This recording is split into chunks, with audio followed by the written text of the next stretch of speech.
1976 ಮೇ 5ನೇ ತಾರೀಕು ಅವರು ಜನಿಸ್ತಾರೆ. ಆಯ್ಕೆಯಾಗಿ ವಿದ್ಯಾರ್ಥಿ ಚಳವಳಿಗೆ ಧುಮುಕ್ತಾರೆ 1995ರಲ್ಲಿ. ಕಾಲೇಜಿನಿಂದ ಹಿಡಿದು ಅಖಿಲ ಭಾರತದ ಮಟ್ಟದವರೆಗೂ ವಿದ್ಯಾರ್ಥಿಗಳ ಶಿಕ್ಷಣ, ಉದ್ಯೋಗ, ಪ್ರಜಾಪ್ರಭುತ್ವ ಉಳಿವಿಗಾಗಿ ನಡೆದಿರುವಂಥ ಚಳವಳಿಗಳಲ್ಲಿ ತಮ್ಮನ್ನ ತಾವು ಮುನಿವೆಂಕಟಪ್ಪನವರು ತೊಡಗಿಸ್ಕೊಳ್ತಾರೆ ಅನ್ನುವಂಥದ್ದನ್ನ ಈ ಸಂದರ್ಭದಲ್ಲಿ ನಿಮಗೆ ತಿಳಿಸ್ಲಿಕ್ಕೆ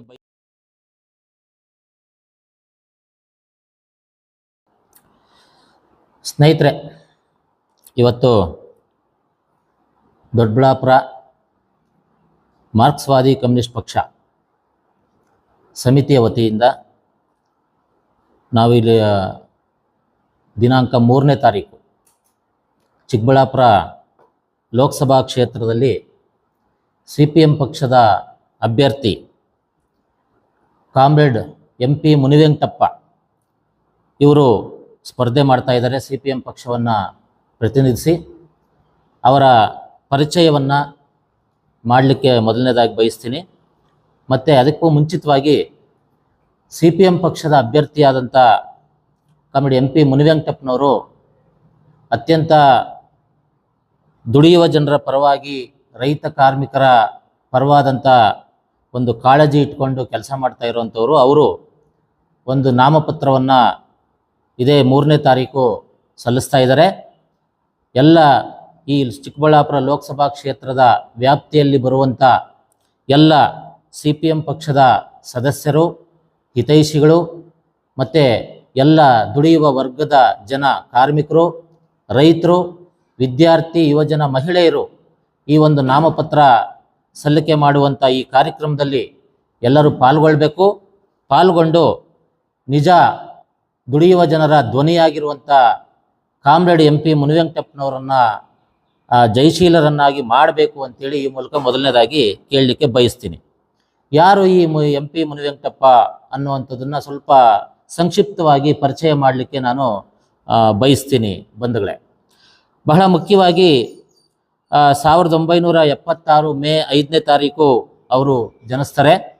ಅವರು ಬಾಗೇಪಲ್ಲಿ ತಾಲೂಕಿನ ಸೋಮನಾಥಪುರ ಗ್ರಾಮದ ಪಂಚಾಯಿತಿಯ ಕುರಪ್ಪಲ್ಲಿ ಎಂಬ ಚಿಕ್ಕ ಹಳ್ಳಿಯಲ್ಲಿ ಬಡ ಶಿಕ್ಷಕರಾಗಿರುವಂಥ ಪೆದ್ದ ಫಕೀರಪ್ಪ ಮತ್ತು ಬಯಮ್ಮ ದಂಪತಿಗಳ ಮಗನಾಗಿ ಅವರು 1976ರಲ್ಲಿ ಮೇ 5ನೇ ತಾರೀಕು ಅವರು ಜನಿಸ್ತಾರೆ. ಅವರು ಪ್ರಾಥಮಿಕ ಶಿಕ್ಷಣವನ್ನು ಅದೇ ಬಾಗೇಪಲ್ಲಿಯ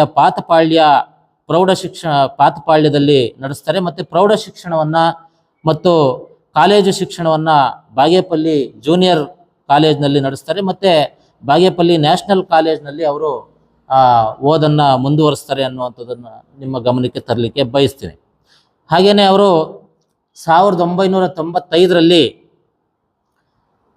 student Federation of India SFI ಸಂಘಟನೆಯ ಮುಖಂಡರಾಗಿ ನ್ಯಾಷನಲ್ ಕಾಲೇಜ್ನಲ್ಲಿ ಅವರು ಆಯ್ಕೆ ಆಗ್ತಾರೆ. ಆ ಸಂದರ್ಭದಲ್ಲಿ ಅವರು ಆ ಒಂದು SFIನ ಕಾರ್ಯದರ್ಶಿಯಾಗಿ ಪ್ರಥಮ ಬಾರಿಯಾಗಿ ಆಯ್ಕೆ ಆಗ್ತಾರೆ. ಆಯ್ಕೆಯಾಗಿ ವಿದ್ಯಾರ್ಥಿ ಚಳವಳಿಗೆ ಧುಮುಕ್ತಾರೆ 1995ರಲ್ಲಿ. ಆನಂತರ SFI ಬಾಗೇಪಲ್ಲಿ ತಾಲೂಕು ಅಧ್ಯಕ್ಷರಾಗಿ ಆಯ್ಕೆ ಆಗ್ತಾರೆ. ಮತ್ತು ಕರ್ನಾಟಕ ರಾಜ್ಯದ SFI ಉಪಾಧ್ಯಕ್ಷರಾಗಿ, ಅಖಿಲ ಭಾರತ ಕಾರ್ಯಕಾರಿ ಸಮಿತಿಯ ನಾಯಕರಾಗಿ, ಕಾಲೇಜಿನಿಂದ ಹಿಡಿದು ಅಖಿಲ ಭಾರತದ ಮಟ್ಟದವರೆಗೂ ವಿದ್ಯಾರ್ಥಿಗಳ ಶಿಕ್ಷಣ, ಉದ್ಯೋಗ, ಪ್ರಜಾಪ್ರಭುತ್ವ ಉಳಿವಿಗಾಗಿ ನಡೆದಿರುವಂಥ ಚಳವಳಿಗಳಲ್ಲಿ ತಮ್ಮನ್ನು ತಾವು ಮುನಿವೆಂಕಟಪ್ಪನವರು ತೊಡಗಿಸ್ಕೊಳ್ತಾರೆ ಅನ್ನುವಂಥದ್ದನ್ನು ಈ ಸಂದರ್ಭದಲ್ಲಿ ನಿಮಗೆ ತಿಳಿಸ್ಲಿಕ್ಕೆ ಬಯಸ್ತಾ ಇದ್ದೀವಿ ಬಂಧುಗಳೇ.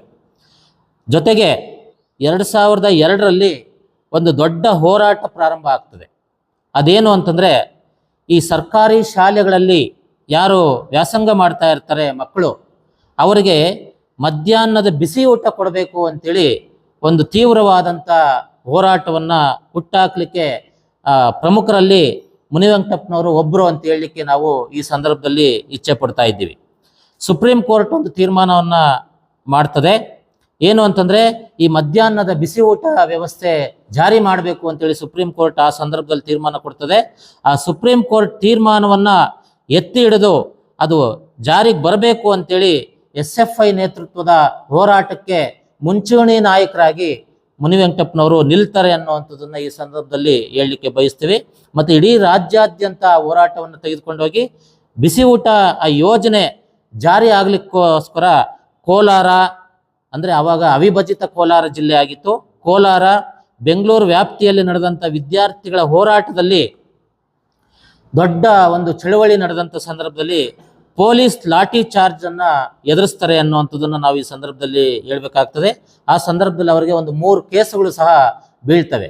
ಅಂದರೆ ಈ ವಿದ್ಯಾರ್ಥಿಗಳಿಗೆ ಬಿಸಿ ಊಟ ಕೊಡಬೇಕು ಅನ್ನುವಂಥ ಸುಪ್ರೀಂ ಕೋರ್ಟ್ ಆರ್ಡರನ್ನು ಜಾರಿ ಮಾಡ್ರಿ ಅಂತೇಳಿ ಹೋರಾಟ ನಡೆಸಿದ್ದಂಥ ಸಂದರ್ಭದಲ್ಲಿ 3 ಕೇಸುಗಳನ್ನು ಇವ್ರ ಮೇಲೆ ಹಾಕ್ತಾರೆ ಈ ಸರ್ಕಾರಗಳು ಅನ್ನುವಂಥದ್ದನ್ನು ನಾವು ಈ ಸಂದರ್ಭದಲ್ಲಿ ಗಮನಿಸಬೇಕಾಗ್ತದೆ.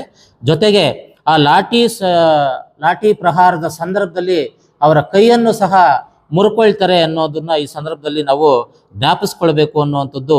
3 ಕೇಸು ಬೀಳ್ತದೆ. ಮತ್ತೆ ಕೈಕಾಲು ಮುರಿಯೋ ರೀತಿಯಲ್ಲಿ ಪೊಲೀಸ್ನವರು ಆ ಒಂದು ಚಳುವಳಿಗಾರರ ನೇತಾರರಿಗೆ, ಮುನಿವೆಂಕಟಪ್ಪನವ್ರಿಗೆ ದಂಡಿಸ್ತಾರೆ ಅನ್ನೋದನ್ನು ನಾವು ಈ ಸಂದರ್ಭದಲ್ಲಿ ಗಮನಿಸಬೇಕು. ಅಷ್ಟು ಮಾತ್ರ ಅಲ್ಲ, ಇವರು ಒಂದು ಸಮರಶೀಲವಾದಂಥ ಹೋರಾಟಗಳಿಗೆ ನೇತೃತ್ವವನ್ನು ಕೊಟ್ಟಿದ್ದಾರೆ ಅನ್ನುವಂಥದ್ದನ್ನು ಈ ಸಂದರ್ಭದಲ್ಲಿ ನಿಮಗೆ ನೆನಪಿಸ್ಲಿಕ್ಕೆ ಬಯಸ್ತೀನಿ. ಕೋಲಾರ, ಬೆಂಗಳೂರು ಗ್ರಾಮಾಂತರ, ಬೆಂಗಳೂರು ನಗರದಲ್ಲಿ ಒಂದು ಬೃಹತ್ ವಿದ್ಯಾರ್ಥಿಗಳ ಒಂದು ಹೋರಾಟದ ಜೊತೆಗೆ ಅದೇ 2003 ಮೇ ತಿಂಗಳು 23, 24, 25 3 ದಿನಗಳ ಕಾಲ ಒಂದು SFI ಅಧ್ಯಯನ ಶಿಬಿರದ ಭಾಗವಾಗಿ ಪ್ರಮುಖ ಹೋರಾಟಗಾರರಾದಂಥ ಈ ನಮ್ಮ ಮಧ್ಯ ಕರ್ನಾಟಕಕ್ಕೆ ಮತ್ತು ಕರ್ನಾಟಕಕ್ಕೆ ಚಿರಪರಿಚಿತರಾದಂಥ ಮಾಜಿ ಶಾಸಕರು ಮತ್ತು ಧೀರೋದಾತ್ತ ಹೋರಾಟಗಳು ನಡೆಸಿದಂಥ ಒಬ್ಬ ಕಮ್ಯುನಿಸ್ಟ್ ನಾಯಕ ಅಂತ ಹೇಳೋದಾದರೆ ಕಾಮ್ರೇಡ್ GV ಶ್ರೀರಾಮ್ ರೆಡ್ಡಿ ಅವರು. GV ಶ್ರೀರಾಮ್ ರೆಡ್ಡಿ ಅವರ ಮಾರ್ಗದರ್ಶನದಲ್ಲಿ ಚಿಕ್ಕಬಳ್ಳಾಪುರ, ಕೋಲಾರ, ಬೆಂಗಳೂರು ಗ್ರಾಮಾಂತರ ಮತ್ತು ಮಧ್ಯ ಕರ್ನಾಟಕ, ತುಮಕೂರು ಸೇರಿದಂತೆ ಮಧ್ಯ ಕರ್ನಾಟಕದ ಈ ನೀರಾವರಿ ಯೋಜನೆಗಳಿಗೋಸ್ಕರ ಒಂದು ದೊಡ್ಡ ಚಳುವಳಿಯನ್ನು ಹುಟ್ಟಾಕ್ತಾರೆ. ಆ ಚಳುವಳಿಯ ನೇತೃತ್ವದ ಪ್ರಮುಖರಲ್ಲಿ ನಮ್ಮ ಮುನಿವೆಂಕಟಪ್ಪನವರು ಅತ್ಯಂತ ಪ್ರಮುಖ ಪಾತ್ರವನ್ನು ವಹಿಸಿದ್ದಾರೆ ಅಂತೇಳಿ ನಾವು ಈ ಸಂದರ್ಭದಲ್ಲಿ ತುಂಬ ಹೆಮ್ಮೆಯಿಂದ ಹೇಳಲಿಕ್ಕೆ ಬಯಸ್ತೀವಿ. ಡಾಕ್ಟರ್ ಪರಮಶಿವಯ್ಯನವರನ್ನು ಆ ಒಂದು 23, 24, 25, 2003 ಅದು SFIನ ಅಧ್ಯಯನ ಶಿಬಿರಕ್ಕೆ ಕರೆಸಿ ಈ ಒಂದು ಮಧ್ಯ ಕರ್ನಾಟಕಕ್ಕೆ ನೀರಾವರಿ ಯೋಜನೆ ತರಲೇಬೇಕು ಅನ್ನುವಂಥ ಒಂದು ಶಾಶ್ವತ ನೀರಾವರಿ ಹೋರಾಟಕ್ಕೆ ಚಾಲನೆ ಕೊಡೋದರಲ್ಲಿ ನಮ್ಮ ಶ್ರೀರಾಮ್ ರೆಡ್ಡಿ ಅವರ ಮಾರ್ಗದರ್ಶನದಲ್ಲಿ ಮುನಿವೆಂಕಟಪ್ಪನವರು ಅತ್ಯಂತ ಮುತುವರ್ಜಿಯಿಂದ ಕೆಲಸ ಮಾಡಿದ್ದಾರೆ ಅನ್ನುವಂಥದ್ದನ್ನು ಈ ಸಂದರ್ಭದಲ್ಲಿ ಹೇಳಲಿಕ್ಕೆ ಬಯಸ್ತಾ ಇದ್ದೀವಿ. ಅಷ್ಟು ಮಾತ್ರ ಅಲ್ಲ, ಈ ನೀರಾವರಿ ಹೋರಾಟದಲ್ಲಿ ಮುನಿವೆಂಕಟಪ್ಪನವರ ಪಾತ್ರ ಎಷ್ಟಿತ್ತು ಅಂತಂದರೆ 2 ಬಾರಿ ವಿಧಾನಸೌಧಕ್ಕೆ ಸಾವಿರಾರು ಸಂಖ್ಯೆಯಲ್ಲಿ ಪಾದಯಾತ್ರೆಯನ್ನು ಕರ್ಕೊಂಡು ಬಂದಿದ್ರು ಅನ್ನೋದನ್ನ ನಾವಿಲ್ಲಿ ನೆನಪಿಸ್ಕೊಳ್ಬೇಕು ಬಂಧುಗಳೇ.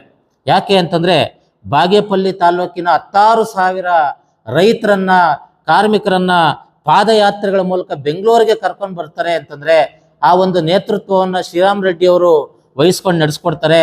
ಅದರ ಮುಖ್ಯ ರೂವಾರಿಗಳಾಗಿದ್ದಂಥವರು ನಮ್ಮ CPM ಪಕ್ಷದ ಜಿಲ್ಲಾ ಕಾರ್ಯದರ್ಶಿಗಳಾಗಿದ್ದಂಥ ಮುನಿವೆಂಕಟಪ್ಪನವರು ಅನ್ನೋದನ್ನ ನಾವು ಈ ಸಂದರ್ಭದಲ್ಲಿ ಮರಿಬಾರದು ಅಂತೇಳಿ ಈ ಸಂದರ್ಭದಲ್ಲಿ ಹೇಳಲಿಕ್ಕೆ ಬಯಸ್ತೀವಿ.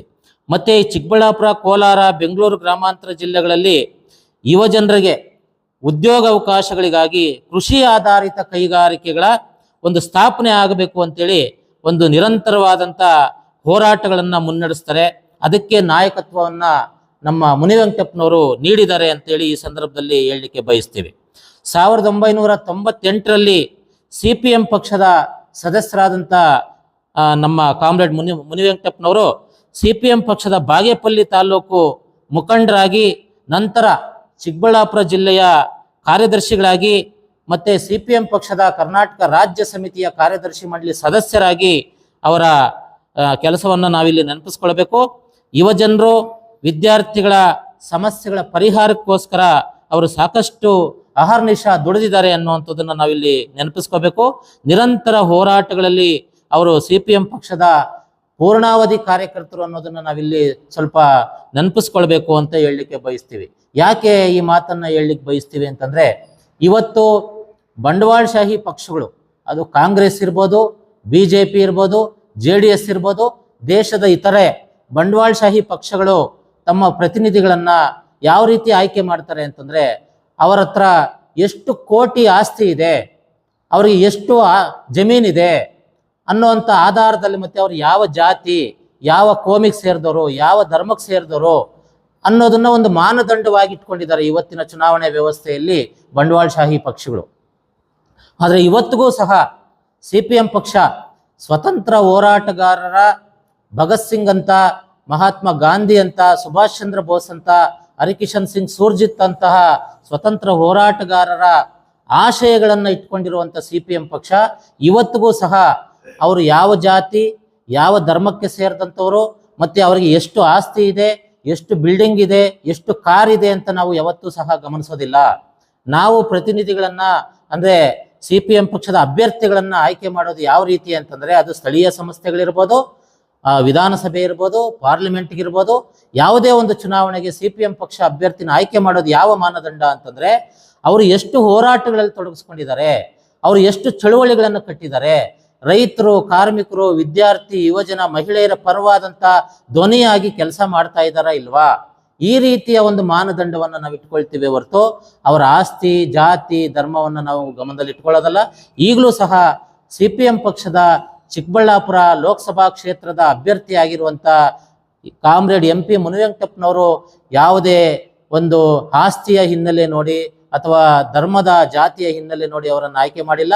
ಬದಲಿಗೆ ನಾವು ಇಲ್ಲಿ ತನಕ ಹೇಳಿರುವಂಥ ಅವರ ಚಳುವಳಿಗಳನ್ನು ಗುರುತಿಸಿದೆ, ಅವರ ಹೋರಾಟಗಳನ್ನು ಗುರುತಿಸಿದೆ, ಅವರ ನೀರಾವರಿ ಹೋರಾಟಗಳು, ರೈತ ಕಾರ್ಮಿಕರ ಪರವಾಗಿ ಅವರು ಎತ್ತಿದಂಥ ಧ್ವನಿ, ಈ ರೀತಿಯ ಆಧಾರದಲ್ಲಿ ಕಾಮ್ರೇಡ್ MP ಮುನಿವೆಂಕಟಪ್ಪನವರನ್ನ ಚಿಕ್ಕಬಳ್ಳಾಪುರ ಲೋಕಸಭಾ ಕ್ಷೇತ್ರಕ್ಕೆ CPM ಪಕ್ಷದ ಅಭ್ಯರ್ಥಿಯಾಗಿ ಕುಡುಗೋಲು ಸುತ್ತಿಗೆ ನಕ್ಷತ್ರದ ಗುರ್ತಿಗೆ ಚಿಹ್ನೆಗೆ ಆಯ್ಕೆ ಮಾಡಿದೆ.